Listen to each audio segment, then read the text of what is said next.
Hi guys, we're back. Hi. It's the Moths, Moms of Furries.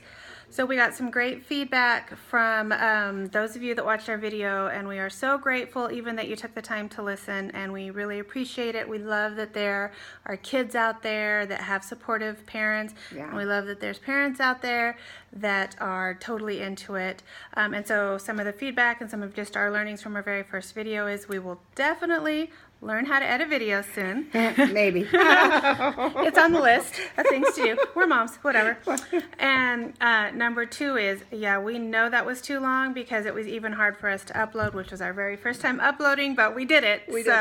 I'm proud of us just for that. So we are going to make this video shorter, so when we get to the end, we're going to stop. And then some other feedback that we thought would be a great thing to talk about today is... Oh, definitions. Just beginner level terms that you may hear if your child comes to you, says that they're into this fandom, or if they just want to start learning about it, maybe you can help them out a little bit. So first of all, we just want to go back to our first video. We told you kind of what a furry was. A furry is someone who is just part of the fandom, right? I mean, I guess that's the basic definition. Well, they might even not know what fandom is. Oh, so furry, the culture, is somebody that enjoys being a part of either observing people wearing an animal suit, or somebody in the furry fan. See, there you go. Or they can be called, what was it, suitors? Somebody else said. Is that someone who creates the suit? I think they wear the suit. Tell us if we're wrong. Anyway, and then they wear a fursuit. A furry, you don't have to wear a fursuit to be a furry. You can just appreciate it and enjoy it. But a lot of them Good point. Yeah, but a lot of people, I mean, that's the progression, I would say, is that you want to get your own fursuit sometime. But they're very expensive and they're very elaborate to make or to purchase. So you could be in the fandom for a long time without ever actually being able to own your own fur costume, which is why a lot of people start with just the tails, ears and a tail. Right. Well, and I think we may have even said in the first one, like our kids, they've made ears, they've made tails, they've started paws. The first ones were humongous, and now they're kind of a manageable size, but it's so much work just for those pieces. It's still really impressive. It's very super impressive. Proud of them. Yeah. But anyway, so you don't have to be wearing the suit to be in the fandom, but there you go. So let's talk a bit about fursonas. A fursona is what it sounds like. It's the character, the persona that the fursuit or the furry creates, and that's created on the person themselves, like their characteristics, or just a character that they've developed. Their whole backstory. Yeah, and I think this lends to, for me, for my daughter, it's her writing. She's a creative writer, and that really falls into her comfort zone. She gets to not only create this character, but she gets to live it, which is super awesome. So fun. So anyway, so a fursona is the character that the furry is living out, or how would you say that? I don't want to say acting out, because they really portraying. Oh, good word. Sorry. Portraying. When they're in character, that's their fursona. And then the fursuit, obviously, that is the animal. I don't want to say costume, but it's a personification of. Right, whether it's ears and tail or just the full suit, which, oh my gosh, they're so amazing. We can't state that enough. Super cool. Not enough. I know we say it a lot, but the pictures that we put out, it doesn't do it justice. It's really, really amazing. All right, so. This is the confusing part for me. For you. Okay. These next ones. Oh, these? The anthro and all of that. Okay, so. We have a list. We do have a list. It's definitely not an extensive list. It's just, like I said, very basic, very beginner level. So first, some different types of fursuits. Anthro, so bipedal, which character, which is just on the two. And then there's feral, which is quadrupedal, which is, I don't even And we saw a horse that did that. They walked I mean, amazing. It was so amazing, and it sort of even freaked me out when they stood up on their back, like on their legs, but you know, it looked like the back two legs of the horse. Yes. It was so crazy, and then they were so gracious to let us. They went back down on all four and let us take a picture. The It was physicality of just being able to walk, because they're not walking on their hands, they have like stilt things on their hands so that they look like an actual horse. And so to be able to do that clip clop motion, wow, that was cool. Pretty crazy. And then there are tunes, which I think for me, that's probably the most widely seen or expected to see. They're the ones that look like like cartoon eyes, and they generally have unrealistic colors like blues and purples and greens and oranges, things like that. Light up claws. Oh, those those are were cool. cool. I don't remember, and we didn't put down the ones that are realistic, what they're called. Next time, maybe? We'll have to check with the kids. Yeah, we'll have to ask the Your kids. daughter would know. Yeah, she's our consultant. Anyway, and then let's see. So those are, oh, and scaly. Now this, I guess I didn't realize, but my daughter wanted us to mention this, that there is like a subset of furries, and they're called scalies. And those are the reptilian ones, which... Like our new friend. Yay! Hi.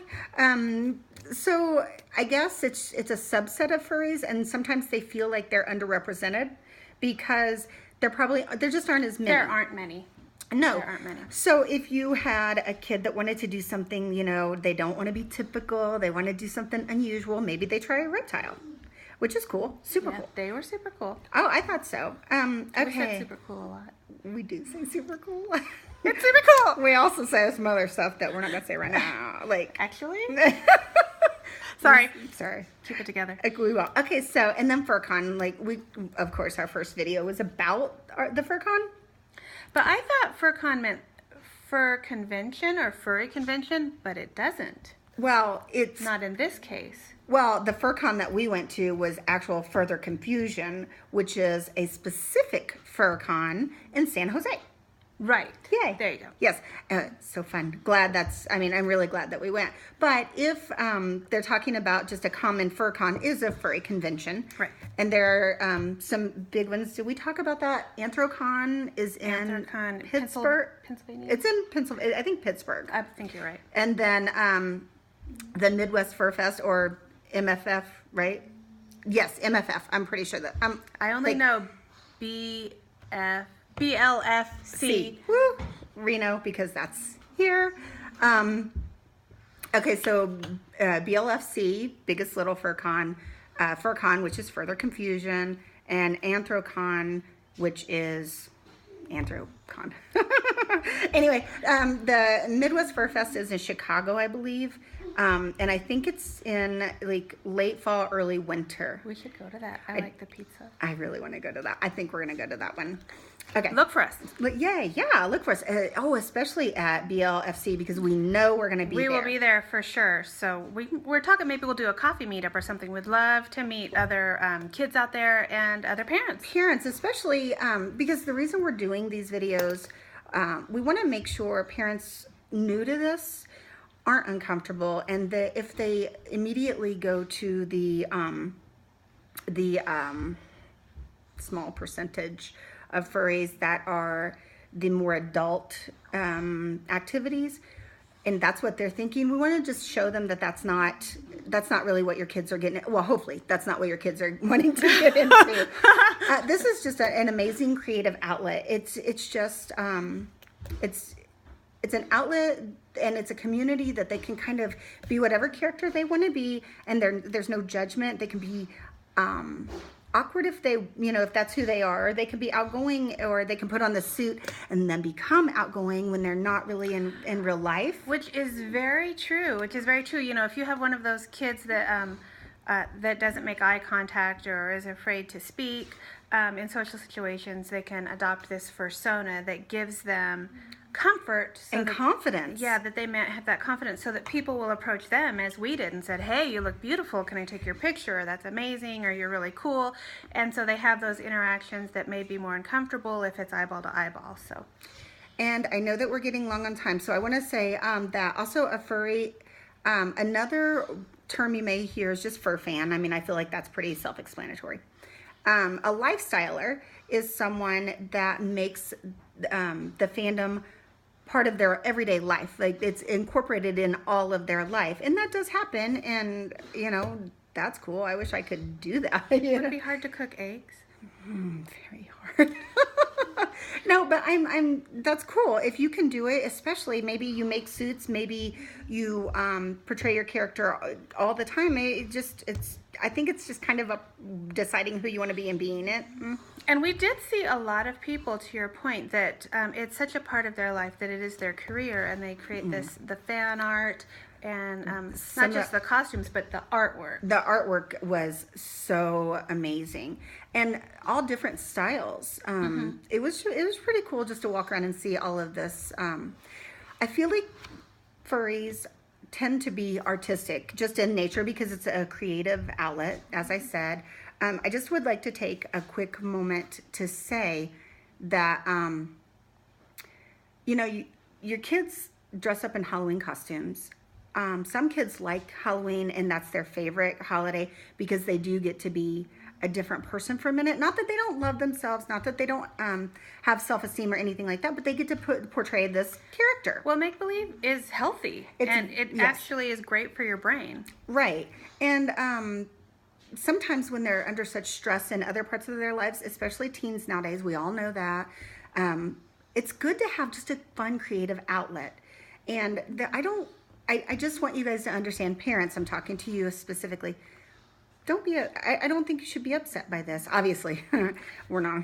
But I think that if you are initially upset, I think you really should try to understand a little bit. You're not going to understand all of it, and that's okay.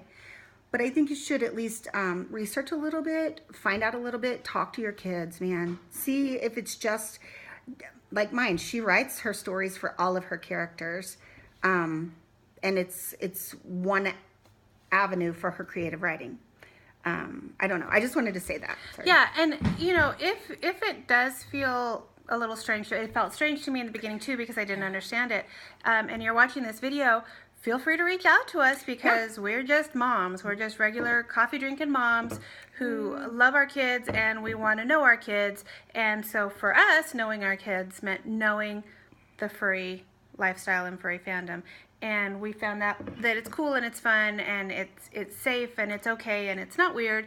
So that's our perspective, and we want to really not have our kids be afraid to tell us anything or that they'll feel judged by us, because whatever they want to do as long as it's safe is really, we want to know our children. Right, and that's our sort of both of our parenting philosophies in both of our families. But also, you might surprise yourself and start looking at furry suits yourself, because we've already talked about, you know, we're definitely going to get some ears and tail for the next con, I think, right? For sure. Actually, I am a former Disney cast member, and which brings up a great point, because if any of you have ever been to Disneyland or Disney World or Universal or anything, there are characters everybody, and there are always lines, long lines to go have your photo taken with these characters. So if you don't think that's weird, then this isn't weird, because it's just different. This is just a hobbyist versus a professional conglomerate making these things to have you go pay and do it. So it really is the same. But as a cast member, that's a normal part of it. I mean, I went to a reunion this weekend, and I bought ears, and I brought them home, and I will happily wear them, and they are super awesome. So, yeah, don't be afraid to jump into it. Yeah. And again, message us, like us, give us feedback, because we are learning, and we want to hear it. We'll take it. We can take it. We can handle it. We've got each other to power through. Other. Anyway, so no, we don't want to run long this time because we heard you. It's getting close. Yeah. So anyway, thanks for listening. Reach out to us. We are going to do another video soon on, we're going to help you find some safe resources, some appropriate resources. Yes. So if your kid is interested, you can help direct them. All right. So, all right. Thanks. Have a fantastic day. Bye. Bye.